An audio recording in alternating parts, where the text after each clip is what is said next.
And welcome back to Policy and Rights here in Depictions Media Radio. I'm your host, Michael Clogs. Okay, so the next COP, I don't even remember what COP number we're up to. That part doesn't really actually matter about which COP we're talking about, but we know that environmental people have gathered and that they're discussing, hey, how are we going to keep the 1.5 degree change alive? How are we going to make that possible? What are we going to do that is going to ensure that we can keep the climate change to 1.5 degrees Celsius? And what makes it so important? Well, I'll tell you what makes that important. According to the models that have been presented by different groups of scientists around the world, if that we have more than that 1.5, even if it goes 1.6, that the rise in sea level goes up. And it's not a good idea. We're already talking about maybe a 50-foot rise in sea level. So this is what I want you to do when you picture that, right? Imagine climbing up a hill or up a side of a building at sea level and go up 50 feet. So what you see, everything that is below that 50-foot mark will now be underwater. But it's a little bit more than that, because not only everything that you see below that will be underwater, but it's going to come inland. It not only goes up the y-axis, it also travels the x-axis, or the horizon changes. Let's go that way. That sea level will come further inland. And so everything up 50 feet and then inland so much further in. Well, picture this, that's only 50 feet because of 1.5. Well, and now imagine it being 75, 100 feet, 200 feet more, and then bring it inland. And inland could look differently depending on where you are in different parts of the world. So things like, which, look at Venice, Italy. It's already flooded. That people do business in rubberized boots because the sea is, hey, it's encroached in on their city, as will now be swallowed up.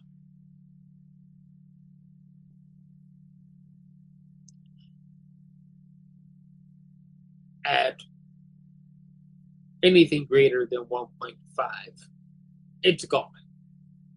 Venice, Italy now would be underwater completely. And there are other areas around the world that would be swallowed up by an ocean or sea. The amount of glacier melt would increase. And I don't know how to describe math models in a way that the average person just gets it by my voice talking to them without actually showing them what it would look like. But there are models out there, and I encourage you to look at climate change and find those models that would show what that would look like and how astronomical it actually is to human society if the increase is more than 1.5. And then look at how many cities that come close to an ocean might actually disappear. And where do those people who it disappeared on, where do we move them to? How do we find them housing? How do we find them jobs in meaningful life? How do we do that if we go beyond 5? Something to think about. And think about it this way. It's while these leaders are off at the next COP, the COP that's actually going on right now,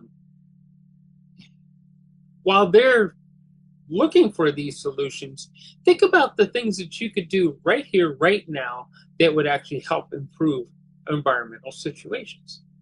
And some of it is depending on where you live in the world and what country you live in the world, depends on who it is. US and Canada, please listen closely. That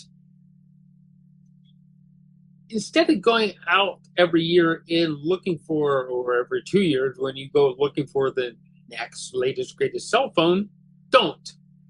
Keep that cell phone for 5 to 7 years. I guarantee you it still works as a cell phone.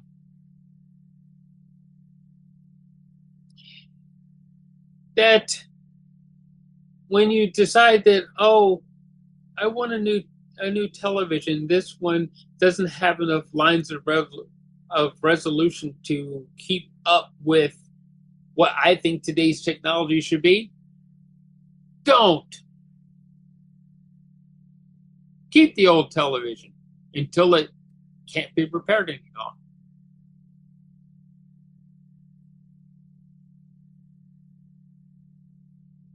This may sound contradictory, but when it comes time to buy a new car, don't look at the electric car. Well, wait a second, I'm supposed to buy a gas car? No, that pollutes too much. Well, there are some other things that are going on with the mining of lithium.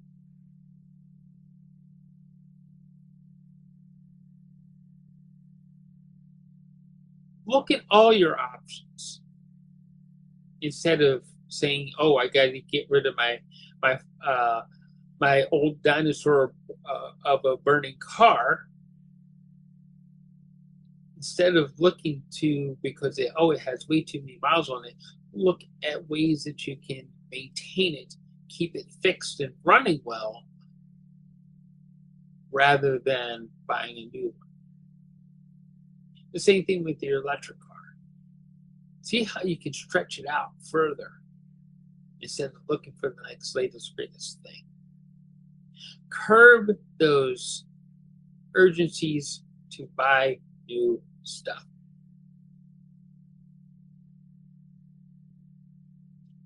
Because the less new stuff that we buy means the less resources have to be used to build the new stuff. The more resources can go into recycling the old stuff into stuff that we can continue using. Something to think about. That it's something that you can do on your own, and you don't need big corporate help to get you there.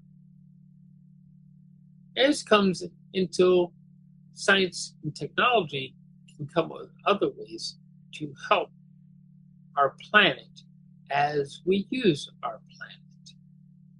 That we can find better ways of stewardship towards our planet with those technologies as we take the resources and build them into useful tools. Okay, but while we're talking about COP, let's talk about something else. Because the increase of gender-based violence is increasing around the world. Yeah, it is. Some of those are coming from stresses of such things as maybe climate change and other things that are happening around our world. with economic strifes, wars that are happening, wars that we've been trying to bring it into, humanitarian effort that isn't reaching where it's supposed to. There are all lots of things that are happening that are causing gender-based violence to actually happen, and it is on the rise. And there are things that we, again, as simple people, can do about those things. That, one, it sounds a little risky, but you can put your body in the way to make it in. As we have social media, making it aware of who the hidden perpetrators are as they commit this gender-based violence helps. Posting it online so that other people can see, so that we can shame those into stopping their hatred. Think about the things that you can do yourself that would help end that gender-based violence that is on an upswing at this particular time. And we're going to hear from an expert on that from the United Nations, as we also talk here about greater African potential and how Africa does have a number of resources that are available to our world, and how